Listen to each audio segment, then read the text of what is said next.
سیدنا ابو بکر صدیق رضی اللہ عنہ کی صاحبزادی ہیں سیدہ عائشہ ام المومنین رضی اللہ عنہ، انہوں نے یہ خواب دیکھا کہ میرے آنگن میں 3 چاند اتر آئے ہیں، میری جھولی میں 3 چاند ڈال دیے گئے ہیں۔ تو انہوں نے اپنے والد سے اس کا ذکر کیا، تو انہوں نے پوچھا کہ تمہارے خیال میں اس کی کیا تعبیر ہے؟ اپنی بیٹی سے ہی پوچھا؟ اپنی بیٹی سے پوچھا، یعنی تم نے 3 چاند اپنے آنگن میں اترتے ہوئے یا اپنی جھولی میں اترتے ہوئے دیکھے ہیں، تو تمہارے خیال میں اس کی کیا تعبیر ہے؟ تو انہوں نے یہ کہا کہ مجھے خیال ہوتا ہے کہ رسالت میں آپ صلی اللہ علیہ وسلم سے میرے ہاں اولاد ہوگی۔ اب یہ بھی ایک چیز ہو سکتی، وہ خاموش ہو گئے، انہوں نے اس پہ کوئی تبصرہ نہیں کیا۔ اس کے بعد زمانہ گزرا، رسالت میں آپ صلی اللہ علیہ وسلم کی وفات ہو گئی۔ جب آپ کی وفات ہوئی تو سیدہ عائشہ کے حجرے میں آپ کی تدفین کا فیصلہ کیا گیا۔ اس موقع پر سیدنا ابو بکر نے کہا کہ تمہارا پہلا چاند آج تمہارے آنگن میں اتر گیا۔ تو اس کا مطلب یہ ہے کہ وہ اس بات سے واقف تھے، یہ جانتے تھے کہ کیا معاملہ ہونے والا ہے۔ تو دیکھیے کہ یہ کتنی غیر معمولی تعبیر ہے، یعنی سیدہ کا دھیان کس طرف گیا اور سیدنا ابو بکر صدیق کس بات سے واقف تھے۔ تو ایسا ہوتا ہے بعض اوقات کہ آپ کو خواب دکھایا جاتا ہے اور وہ ایک بڑے ہی غیر معمولی واقعے کی تمثیل ہوتا ہے۔ عام طور پر یہ تمثیلات ہی ہیں۔ آپ نے یہ پڑھا ہوگا کہ رسالت میں آپ صلی اللہ علیہ وسلم کو جنت دوزخ دکھائے گئے، وہاں بھی تمثیل کا طریقہ اختیار کیا گیا۔ ظاہر نہ جنت ابھی وجود میں اس طرح آئی ہے، نہ دوزخ وجود میں آئی ہے، نہ لوگوں کو وہاں سزا دی جا رہی ہے، یہ سب تو قیامت کے بعد ہونا ہے۔ لیکن انہی واقعات کو جو مستقبل میں پیش آنے ہیں ممثل کر کے دکھا دیا گیا آپ کو، تاکہ آپ کے سامنے جزا و سزا کی ایک تصویر آ جائے۔ تو اس سے بڑے غیر معمولی فوائد حاصل ہوتے ہیں۔ ہم بھی عام زندگی میں یہ چیزیں دیکھتے ہیں۔ سیدنا یوسف کے خواب کو تو آپ ایک پیغمبر کا خواب ہے ایک طرف تھوڑی دیر کے لیے رکھ دیجیے، بادشاہ کے خواب دیکھیے، یعنی ایک قحط پڑنے والا ہے، اس میں کیا صورتحال پیش آنے والی ہے وہ بتا دی، وہ تمام چیزیں اس کے اندر موجود ہیں۔ لیکن وہ محتاج تعبیر ہے۔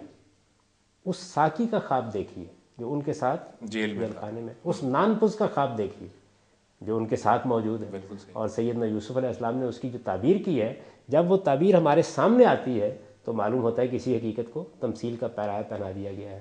اب یہ جو خواب دکھائے گئے ہیں یہ مستقبل میں پیش آنے والے واقعات ہیں، تو ظاہر بات ہے کہ یہ اللہ تعالیٰ کی طرف کے یا اللہ کے ایما سے دکھائے گئے ہیں، یہ اس کے بغیر نہیں ہو سکتا، نہیں ہو سکتا، کیونکہ جو خواب ہم اپنی طرف سے دیکھتے ہیں وہ تو ہماری حدیث نفس ہوگی۔ ٹھیک۔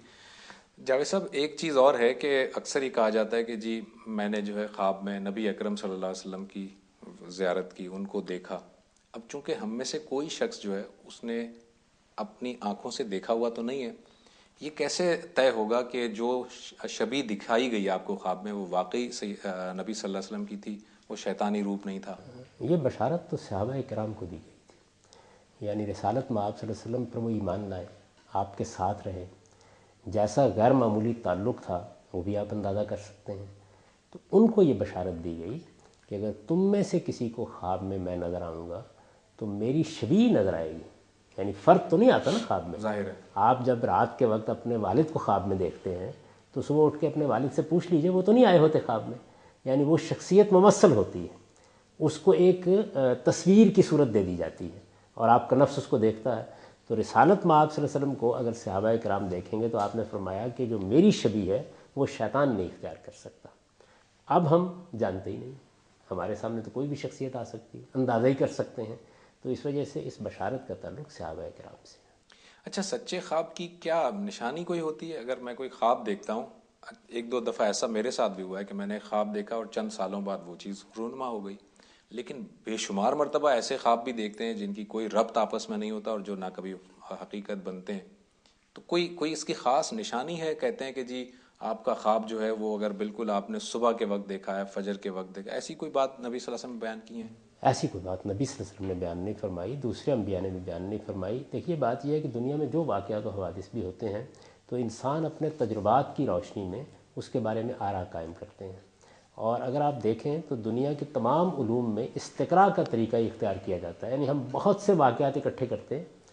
موجودہ دور میں تو استقراء نے بڑے بڑے انکشافات کی صورت اختیار کر لی ہے، تو یہاں بھی لوگوں نے استقراء کیا ہے، یعنی وہ آپ کا خواب سنا، اس کا خواب سنا۔ آپ کے علم میں ہے کہ دور حاضر میں بعض ایسے ماہرین نفسیات پیدا ہوئے ہیں جنہوں نے بہت سے خوابوں پر کام کیا ہے۔ جی۔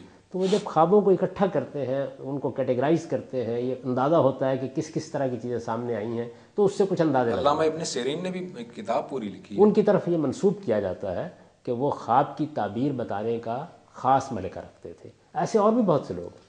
یعنی میں نے خود دیکھا ہے بعض بزرگوں کو، وہ اپنا خواب بیان کریں گے اور عام طور پر ان کا خواب سچا ہوتا ہے، یعنی بیان ہی وہ بات اس طرح ہو جاتی ہے. اسی طریقے سے بعض لوگوں کو تعبیر بتانے کا بھی غیر معمولی ملکہ اللہ تعالیٰ نے عطا فرمایا ہوتا ہے. تو یہ چیزیں دنیا میں آپ کو دیکھتے ہیں، لیکن یہ سب کچھ جو کچھ ہے بہرحال آپ حتمی طور پر نہیں کہہ سکتے. ایسا نہیں ہوتا کہ آپ بالکل جیسے پیغمبر ایک بات بتاتے ہیں، یعنی پیغمبروں کے علم کا ذریعہ تو قطعی ہوتا ہے، حتمی ہوتا ہے.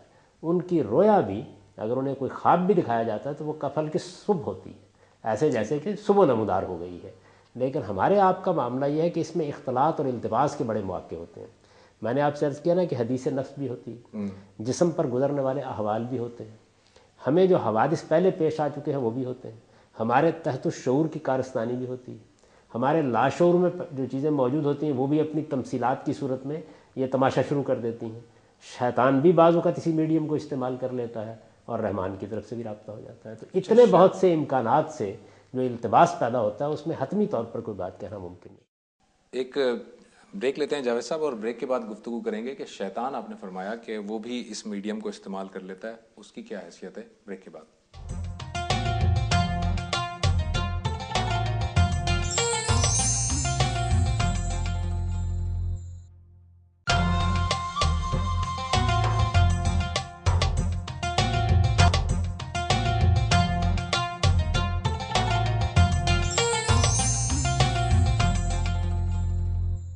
ویلکم بیک ناظرین. جاوید صاحب، یہ اس میڈیم کو اللہ تعالیٰ تو استعمال کرتا ہے آپ نے فرمایا، لیکن کیا شیطان کو بھی اللہ تعالیٰ نے اتنی طاقت عطا کی ہے کہ وہ بھی کسی انسان کے اس میڈیم کو استعمال کر کے اس سے مخاطب ہو سکے؟ یہ دیکھیے رسالت مآب صلی اللہ علیہ وسلم کی روایت آپ نے ابھی سنائی. آپ نے فرمایا کہ شیطان میری شبیہ اختیار نہیں کر سکتا. تو اس کا مطلب یہ ہے کہ خواب میں جس طریقے سے دوسرے ذرائع استعمال ہوتے ہیں شیطان بھی استعمال ہوتا ہے. یعنی جنات کے اندر بھی یہ چیز موجود ہے کہ وہ اسی میڈیم کو استعمال کر لیتے ہیں. فرشتے بھی اس میڈیم کو استعمال کر لیتے ہیں. یعنی اللہ تعالیٰ جب استعمال کرتے ہیں تو زیادہ امکان یہی ہے کہ فرشتوں کے ذریعے سے کرتے ہیں. یعنی ویسے تو وہ قادر مطلق ہیں، جو جی چاہے کرے، ہر چیز پہ قدرت رکھتے ہیں، لیکن انہوں نے رسالت مآب صلی اللہ علیہ وسلم کی طرف وہی بھیجنی ہے تو فرشتے کو استعمال کیا. تو ممکن ہے کہ یہ جو خواب ہمیں آتے ہیں جن میں ہم یہ دیکھتے ہیں کہ ایک سچی بات دکھائی جا رہی ہے یا وہ بالکل ٹھیک اسی طرح سے ہو جاتے ہیں، یا جیسے ہم نے بعض خوابوں کی مثال دی، بادشاہ کا خواب ہے، نانپس کا خواب ہے، یہ تو قرآن میں بیان ہو گیا ہے. تو ان خوابوں کو ظاہر بات ہے کہ اللہ تعالیٰ نے ذریعہ بنایا ہے، تو فرشتوں کے ذریعے سے بنایا ہوگا، زیادہ امکان یہی ہے. تو یہ دونوں مخلوقات یہ معلوم ہوتا ہے کہ ہمارے اس باطن تک رسائی پیدا کر لیتی ہیں اور وہاں پر کوئی چیز ممثل کر کے دکھا دیتی ہیں. اب اس کے بعد تعبیر ہم نے کرنی ہے، اس کے لحاظ سے عمل ہم نے کرنا ہے، اس کا ارادہ ہم کو دیا گیا ہے، ہم اس کو جس طرح چاہتے ہیں کر لیتے ہیں. اچھا، یہ جو روایت میں نے اپنے انٹرو میں بیان کی تھی کہ مبشرات باقی رہ گئے اور مبشرات جو ہیں وہ صالح آدمی کا خواب ہے. اب ایک شخص ہے جو بظاہر صالح ہے، بظاہر بڑا دیندار نظر آتا ہے، جب وہ کوئی خواب دیکھتا ہے اور خواب میں کوئی کام دیکھتا ہے تو اس کام کی اب شرعی حیثیت کیا ہوگی؟ کیا وہ اس کو شرع کے اوپر مقدم قرار دے سکتا ہے یا نہیں دے سکتا؟ خواب کی حیثیت کیا ہوگی؟ میں اپنی رائے کو، اپنے علم کو، اپنے مطالعے کو، اپنے استقراء کو، اپنے تجربے کو شریعت پر مقدم کر سکتا ہوں؟ کبھی نہیں. شریعت تو اللہ کا حکم ہے اور میں ایک بندہ ہوں. تو جس طریقے سے میں ان چیزوں کو شریعت پر مقدم نہیں کر سکتا، اپنے خواب کو بھی نہیں کر سکتا. میں نے ابھی آپ کی خدمت میں عرض کیا کہ میرے خواب میں 10 احتمالات ہیں. ایک عام انسان کی حیثیت سے پیغمبروں کے خواب میں کوئی دوسرا احتمال نہیں ہوتا. یعنی وہاں تو اللہ تعالیٰ دکھا رہے ہوتے ہیں جو بھی دکھا رہے ہوتے ہیں، لیکن میرے اور آپ کے خواب میں 10 احتمالات ہیں. امکان ہے اس بات کا کہ شیطان نے دراندازی کی ہو، ممکن ہے کہ حدیث نفس ہو، میرا لاشعور مجھ سے بات کر رہا ہو، میرا تحت الشعور مجھ سے بات کر رہا ہو، میرے خیالات و افکاری ممثل ہو کر میرے سامنے آ گئے ہوں، میرے جسم پر گزرنے والی واردات میرے سامنے آ گئی ہوں. یہ ممکن ہے، لیکن یہ بھی تو ممکن ہے کہ یہ واقعی اللہ تعالیٰ کی طرف سے کوئی حکم دیا جا رہا ہو. ایک یہ بھی امکان ممکن ہے نا. جب ایک امکان یہ ہے تو آپ اس کو شریعت پر کیسے مقدم کر سکتے ہیں؟ یعنی میں نے یہ عرض کیا نا کہ اگر تو یہ بات یقینی ہو، اور یہ یقینی صرف پیغمبروں کے معاملے میں ہوتی ہے، میرے یا آپ کے معاملے میں یقینی تو نہیں ہو سکتی. 10 احتمالات ہیں، تو اس وجہ سے شریعت تو ایک یقینی چیز ہے. یعنی وہ یقیناً خدا کی وحی ہے، یقینی طور پر اس کو رسول اللہ صلی اللہ علیہ وسلم نے خدا سے حاصل کیا ہے، یقینی طور پر آگے ہم کو پہنچا دیا ہے. تو تو اس کے مقابلے میں ظنون و اوہام پر مشتمل یہ چیز کیسے پیش کی جا سکتی؟ ایک آپ کے سامنے ایک مثال رکھ دیتا ہوں جاوید صاحب. ایک شخص ہے جو کہتا ہے کہ جی قرآن مجید کے مطالعے سے معلوم ہوتا ہے کہ حضرت خضر علیہ السلام نے ایک بچے کو جو کھیل رہا تھا اسے قتل کر دیا، اور اپنی جو جسٹیفیکیشن دی وہ یہ کہ یہ آگے چل کر نافرمان بننے والا تھا. ایک دیندار شخص ہے جو خواب میں دیکھتا ہے کہ کوئی بچہ جو ہے وہ آگے چل کر نافرمان بنے گا، اور اسے خواب میں حکم دیا جاتا ہے کہ اس کو قتل کر دو، تو وہ اس قرآن کے اس روشنی میں اسے قتل کرنے کا اقدام کر سکتا ہے؟ اسے استغفار کرنا چاہیے، اس کو یقیناً یہ سمجھ لینا چاہیے کہ یہ شیطان میرے ساتھ کوئی کھیل کھیل رہا ہے. اس کی وجہ یہ ہے کہ حضرت خضر کارکنان قضاء و قدر میں سے تھے. قرآن میں تو ان کا یہ نام نہیں آیا، لیکن ایک حدیث میں یہ نام آیا ہے، اور محقق علماء اسی نتیجے پر پہنچے ہیں کہ یہ در حقیقت خدا کے کوئی فرشتے ہیں جو جس طرح معاملات کر رہے ہیں سیدنا موسیٰ کو اسی طرح دکھا دیے گئے ہیں. وہ خود یہ کہتے ہیں کہ ما فعلتو من امری، میں نے یہ اپنی طرف سے نہیں کیا، میں تو اللہ تعالیٰ کی طرف سے مامور ہوں یہ کام کرنے کے لیے. تو وہ مامورین میں سے ایک شخصیت ہے، وہ میں اور آپ نہیں ہیں. تو جو شخص خدا کی طرف سے ایک کام کے لیے مقرر کیا گیا ہے وہ کوئی فرشتہ ہو سکتا ہے، تھوڑی دیر کے لیے مان لیجیے وہ کوئی انسان بھی ہے، کوئی پیغمبر ہے خدا کا، جس طرح کے بعض دوسرے لوگوں نے یہ رائے قائم کی ہے، تو اس صورت میں بھی وہ مامور ہے. سیدنا ابراہیم کو خواب دکھایا گیا ہے، خدا کے پیغمبر کو، وہ چھری ہاتھ میں پکڑ کے بیٹے کو ذبح کرنے کے لیے تیار ہو گئے. یہ خواب میں دیکھ لوں تو کیا میں بھی یہ کام کر سکتا ہوں؟ نہیں، میں یہ کام نہیں کر سکتا. میں جس طریقے سے یہ حق نہیں رکھتا کہ کسی غریب کو فائدہ پہنچانے کے لیے اس کی اجازت کے بغیر اس کی کشت توڑ ڈالوں، اس میں شگاف ڈال دوں. کسی کے بچے کو میں ذبح نہیں کر سکتا، قتل نہیں کر سکتا، یعنی میں کسی کو متنبع کر سکتا ہوں، میں کسی کو کوئی بات نصیحت کے طور پر کہہ سکتا ہوں، یہ تو مجھ کو حق حاصل ہے. لیکن میں کسی اقدام کا حق نہیں رکھتا. ہم سب اب رسالت مآب صلی اللہ علیہ وسلم کے بعد صرف شریعت کے پابند ہیں، یعنی دینی معاملات میں جو کچھ بھی خدا نے آپ کے ذریعے سے کہہ دیا ہے اسی کے پابند ہیں.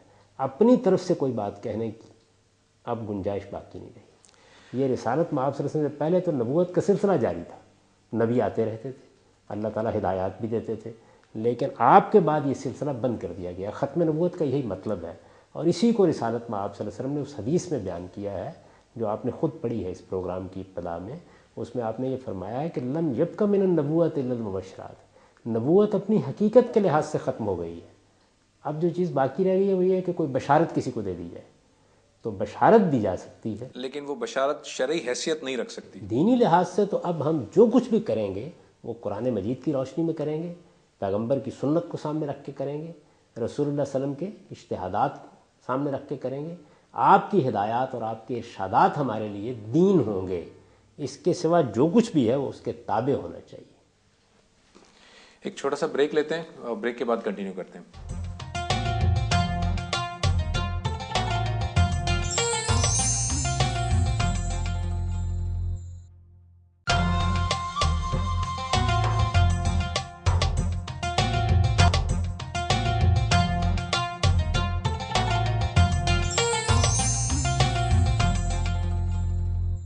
ویلکم بیک ناظرین. جاوید صاحب، گو کہ آپ نے ابھی خواب کے بارے میں یہ تو بتا دیا کہ اس کو شریعت پہ مقدم نہیں کیا جا سکتا، تاہم کچھ ایسے بھی ہمارے سامنے سوالات آتے رہتے ہیں کہ کوئی بزرگ ہیں وہ الہام کی شکل میں مطلب خواب کو دیکھتے ہیں اور وہ الہام انہیں ہوتا ہے کچھ، تو اس طرح کی جو چیزیں ہوتی ہیں وہ پھر نہ صرف یہ کہ اس پر امپلیمنٹ وہ اپنے اوپر بھی امپلیمنٹ کرتے ہیں، اپنے جو معتقدین ہیں ان کو بھی بتاتے ہیں، اور اس طرح سے وہ چیز ایک چل پڑتی ہے، سلسلہ چل پڑتا ہے. تو کیا اس طرح سے بھی مناسب نہیں ہے خواب کو کسی طرح سے ہم شریعت کے اوپر وہ مقدم کریں، امپلیمنٹ کریں، کسی اور چیز کے بارے میں بتائیں، وحی الالہام جسے ہم کہہ رہے ہیں؟ اس نشست کی ابتدا میں آپ نے خود ایک حدیث بیان کر دی جس میں رسول اللہ صلی اللہ علیہ وسلم نے یہ فرما دیا ہے کہ مجھ پر نبوت ختم ہو گئی ہے اور اپنی حقیقت کے لحاظ سے ختم ہو گئی ہے، اور پھر استثناء بھی بیان کر دیا کہ ایک ہی چیز باقی رہ گئی ہے اور وہ یہ کہ اچھا خواب آ جائے. تو اس سے یہ بات آپ سے واضح ہو گئی کہ اب نہ کوئی وحی آ سکتی ہے، نہ کسی کو القاء ہو سکتا ہے، نہ الہام ہو سکتا ہے. یہ دروازہ بند کر دیا گیا ہے، اور یہ دروازہ بند کرنا ضروری تھا. جب نبوت ختم ہو گئی ہے تو اب اس کا امکان باقی نہیں رہا کسی چیز کی تکذیب یا تصدیق کی جا سکے. اس وجہ سے یہ دروازہ ہی اللہ تعالیٰ نے بند کر دیا. ختم نبوت کا مطلب صرف یہ نہیں ہے کہ نبوت کا دعویٰ ختم ہو گیا ہے، نبوت اپنی حقیقت کے لحاظ سے ختم کر دی گئی ہے. اس وجہ سے خواب تو آ سکتا ہے، اور اچھا خواب آ سکتا ہے، اس میں بشارت بھی ہو سکتی ہے، اللہ تعالیٰ کی کوئی رہنمائی بھی ہو سکتی ہے، اللہ کے فرشتوں کی طرف سے بھی کوئی چیز ہمارے دل میں ڈالی جا سکتی ہے، کوئی چیز تمثیل کے پیرائے میں ہمیں سمجھائی بھی جا سکتی ہے، لیکن وہ خواب ہی کی صورت میں ہوگی۔ جو باقی تمام چیزیں ہیں وہ ختم ہو چکی ہیں۔ وحی، الہام، القاء، یہ سب در حقیقت براہ راست رابطے کے ذرائع تھے۔ یہ ذرائع جب تک نبوت موجود رہے، جب نبوت ختم کر دی گئی تو نبوت کے علم کی حفاظت کے لیے ان کو بھی ختم کر دیا گیا۔ یہ بات خود رسالت باب صلی اللہ علیہ وسلم نے بیان کر دی ہے، وہی حدیث آپ نے سنائی ہے، اور یہ حدیث بخاری میں ہے، یہ حدیث مسلم میں ہے، اس کو جلیل القدر محدثین نے بیان کیا ہے۔ اس میں الفاظ بڑی صراحت کے ساتھ یہ ہیں کہ لم یبقى من النبوۃ الا المبشرات، سوائے مبشرات کے کوئی چیز بھی نبوت کے علم میں سے باقی نہیں رہ گئی ہے۔ تو اس وجہ سے خواب تو یقیناً آ سکتا ہے، لیکن میں اس سے پہلے بھی عرض کر چکا کہ خواب تو خواب، میرا علم، میرا تجربہ، میری معلومات، میرا استقراء، ان میں سے کوئی چیز بھی ایسی نہیں ہے کہ جو خدا کے مقابلے میں پیش کی جا سکے، جو خدا کے پیغمبر کے مقابلے میں پیش کی جا سکے۔ آپ جس کو شریعت کہتے ہیں وہ کیا چیز ہے؟ وہ خدا کا دین ہے، خدا کا دیا ہوا قانون ہے، خدا کا دیا ہوا ضابطہ ہے۔ اس کو سمجھنے میں میرے اور آپ کے مابین اختلاف ہو سکتا ہے، لیکن میری کوئی بات اس پر مقدم کیسے ہو سکتی ہے؟ جاوید صاحب، اس بات کا کتنا امکان ہے یا کتنا امکان ہو سکتا ہے کہ کوئی شخص جو آپ کو بظاہر انسان نظر آتا ہے لیکن وہ اس کائنات کے نظم چلانے کے لیے اللہ کا ایک کارکن ہے، اور وہ اس اللہ کے اس نظم کو چلانے کے لیے کوئی حقیقت دیکھتا ہے یا اسے کوئی حکم ملتا ہے اور وہ اس کو امپلیمنٹ کر دیتا ہے، وہ بظاہر آپ کو انسان نظر آ رہا ہے، ہو سکتا ہے وہ نہ ہو، اس بات کا کتنا امکان ہے؟ وہ جو بھی ہو میرے سامنے تو وہ انسان کی حیثیت سے موجود ہے، اور میں اس کے ساتھ وہی معاملہ کروں گا جو قانون کے مطابق مجھے کرنا چاہیے۔ یعنی میں اگر اس مذہب کو مانتا ہوں یا کسی دوسرے مذہب کو مانتا ہوں یا کسی مذہب کا بھی ماننے والا نہیں ہوں، تب بھی میرے پاس کچھ مسلمات موجود ہیں، اور وہ اخلاقی مسلمات ہیں جو دنیا کو گورن کر رہے ہیں۔ اگر کوئی آدمی اٹھ کر اب یہ کہے گا اور یہ دعویٰ کرے گا کہ مجھے خدا کی طرف سے حکم دیا گیا ہے کہ میں فلاں کے بیٹے کو قتل کر دوں یا اپنی اولاد کے گلے پر چھری رکھ دوں، تو میں اس کو سزا دوں گا، اس کو کٹہرے میں لاؤں گا، اس کو عدالت میں آ کے جواب دہ ہونا پڑے گا۔ یہ چیز اب پیش نہیں کی جا سکتی، اس لیے کہ زمانہ رسالت ختم ہو گیا ہے۔ زمانہ رسالت میں اللہ تعالیٰ جن بزرگوں کا انتخاب کرتا تھا، جن ہستیوں کا انتخاب کرتا تھا، ان کے ساتھ یہ معاملات ہو رہے ہوتے تھے، اور وہ اپنے ساتھ وہ طاقت لے کے آتے تھے کہ میرے یا کسی اور کے لیے ان پہ گرفت کرنا ممکن نہیں ہوتا تھا۔ یہ سلسلہ رسالت مآب صلی اللہ علیہ وسلم کے ساتھ ختم ہو گیا۔ اب ہم شریعت کے قائلوں کے مطابق معاملہ کریں گے، اور جن معاملات میں شریعت خاموش ہے وہاں دنیا کے مسلمہ اخلاقی اصولوں کے مطابق معاملہ کریں گے۔ یہی معاملہ امریکہ کرے گا، یہی برطانیہ کرے گا، یہی بھارت کرے گا، یہی پاکستان کرے گا، ہر جگہ یہی معاملہ ہوگا۔ ہم چونکہ مسلمان ہیں، ہمارے پاس خدا کی شریعت موجود ہے، تو شریعت میں جو قوانین قائد طے کر دیے گئے ہیں ان کے مطابق ہم کریں گے۔ اب کسی خواب پر عمل کرنے والا کوئی آدمی اگر آپ کو مجھے نقصان پہنچائے گا، وہ کوئی حق تلفی کرے گا، تو اس کا مواخذہ ہوگا، وہ عدالت میں بلایا جائے گا، اور اگر وہ مجرم ثابت ہو جائے گا تو اس کو سزا دی جائے گی، جس طرح کے مجرموں کو سزا دی جاتی ہے۔ اب وہ کیا ہے کیا نہیں ہے اس کا فیصلہ خدا قیامت میں کر لے گا۔ مجھے تو بہرحال انسان ملا ہے، اور مجھے انسان کے ساتھ انسان کے طور پر معاملہ کرنا ہے۔ جب فرشتہ ملے گا تو میں دیکھ لوں گا۔ ٹھیک، ایک چھوٹا سا بریک لیتے ہیں ناظرین، اور بریک کے بعد ہم بات کریں گے خواب کا جو لفظ ہے، جو ٹرمینالوجی ہے، اس کو ہم ایک دوسرے معنوں میں بھی استعمال کرتے ہیں، وہ کیا ہے؟ بریک کے بعد۔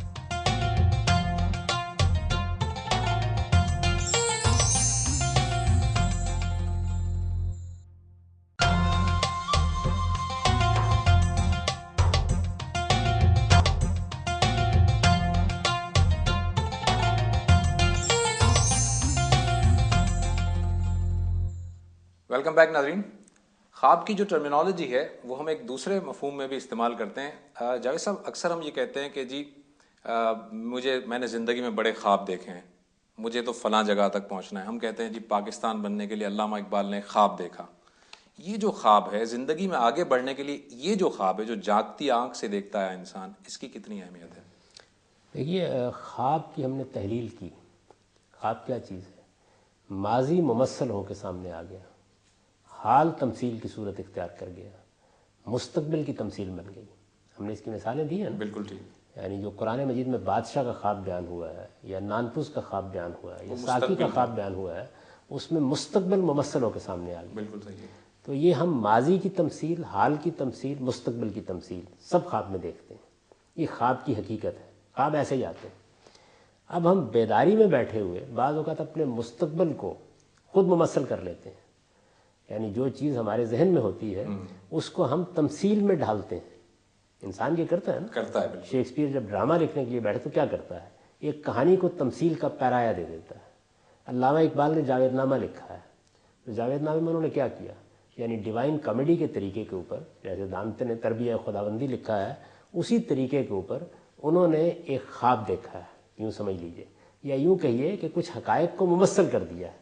مریخ پر ایک نبیہ کی گفتگو ہو رہی ہے، حوروں کے ساتھ مکالمہ ہو رہا ہے، وہ دیکھ رہے ہیں کہ وہاں افغانی نماز کی امامت کرا رہے ہیں، سید السادات مولانا جمال، اسی طرح کارل مارکس پہ تبصرہ کر دیا ہے، اور اس طرح کی بے شمار چیزیں ہیں جو آپ اس میں دیکھتے ہیں۔ تو یہاں کیا ہوا ہے، یہاں یہ ہوا ہے کہ شاعر نے اپنے سامنے کچھ حقائق کو رکھ کر انہیں تمثیل کا پیرایا دے دیا ہے۔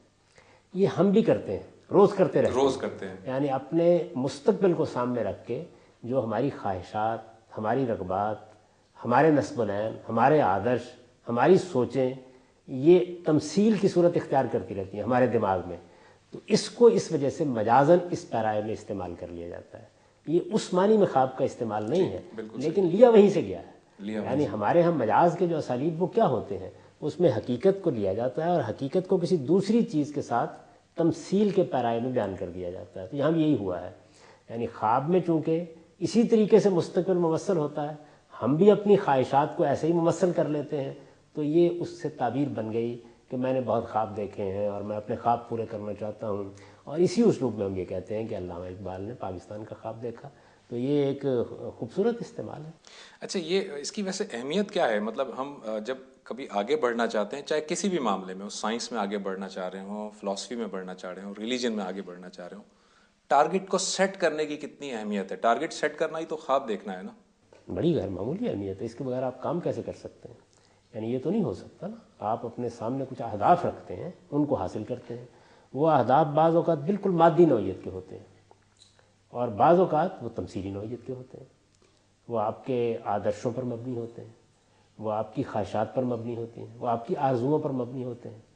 یہ جو اقبال بار بار کہتے ہیں کہ امنگیں میری، آرزوئیں میری، امیدیں میری، جستجوئیں میری، تو اصل میں انسان کی شخصیت ہے نا۔ میں ایک چیز ذرا واضح کر دوں، پھر آپ اپنا یہ جواب دیجیے گا۔ اصل میں یہ پوچھنا چاہ رہا ہوں، ایک تو ایک ٹارگٹ سیٹ کرنا جس کی بڑی، آپ نے فرمایا، بڑی غیر معمولی اہمیت ہے، دوسری طرف یہ کہا جاتا ہے کہ جی اللہ پر بھروسہ کرنا چاہیے، کل کا کسے پتہ، بس جیسے اللہ تعالیٰ چلا رہا ہے ویسے چلنے دیں۔ تو یہاں پر ٹارگٹ سیٹ کرنے کی مذمت کی جا رہی ہے، ان دو رویوں میں کیا فرق ہے؟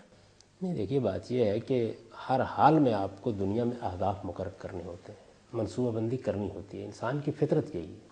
قرآن مجید نے ہم کو اسی کی تعلیم دی ہے، میری فطرت آئینہ روزگار، غزالان افکار کا مرغزار، ایسا ہی ہوتا ہے۔